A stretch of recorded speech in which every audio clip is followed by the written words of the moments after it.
Sa kabila ng mga pagsubok na dulot ng mga malubhang karamdaman, may mga paraan upang magbigay liwanag at pag-asa sa mga taong patuloy na lumalaban.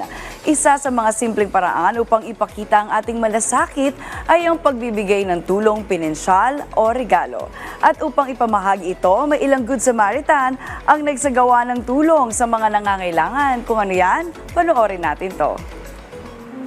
Sa bawat araw na lumilipas, may mga tao na tahimik na dumaranas ng matinding paghihirap dulot ng mga malubhang karamdaman. Para sa kanila, ang bawat araw ay laban hindi lamang sa sakit, kundi pati sa kahirapan na kaakibat ng kanilang sitwasyon.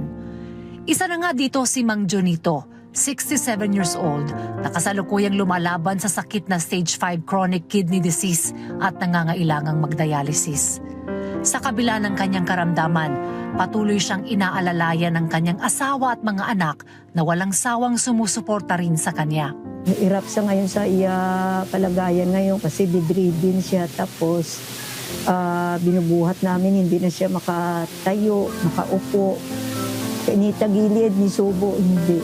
At para kay Aling Josie, ang bawat tulong na kanilang natatanggap, maliit man o malaki, ay isang biyaya. Kahit pa paano, may nabutin ng tulong sa amin. Nakabawas din katulad nito, hindi na kami magbili ng bigas. Yung cash naman, pwede pambili ng gamot at saka diaper, yung pang niya sa gasa.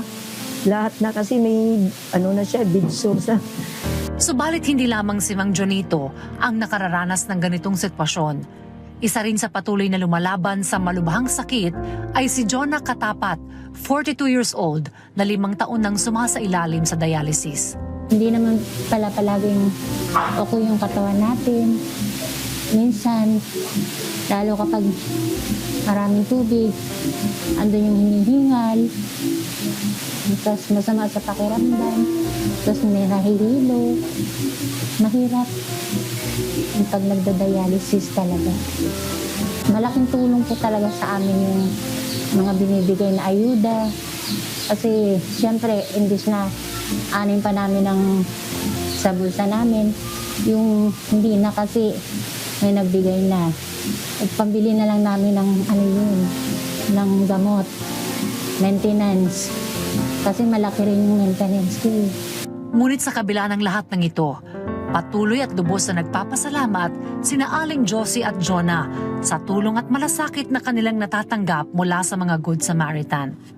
Maraming salamat po sa unit team ng PUSMI Japan na nagbigay ng tulong sa amin sa ganitong sitwasyon namin na mahirap. May pasyente na ganito, nagda-dialysis 3 times in 1 week. At saka may iba pa siyang mga gamot, maintenance, mga laboratory. Salamat po sa inyong tulong sa amin. Nagpapasalamat po kami sa unit team at sana po marami po pa po kayong matulungan ng mga katulad namin nangangailangan. Dahil sa taus-pusong pasasalamat na ito, nagbigay rin ng mensahe ang Good Samaritan na si Maria Jinky de los Santos mula sa isang volunteer group. Sana nakapagbigay ng kunting tulong or kasayahan sa aming kapwa Pilipino at ang aming layunin po para sa gawaing ito ay ang makatulong sa aming kunting kakayahan. Tunay na sa bawat tulong at malasakit, mas nagiging magaan ang landas sa mga pasyente tulad ni Mang Jonito at Jonah at mas nagiging madali ang kanilang laban sa buhay.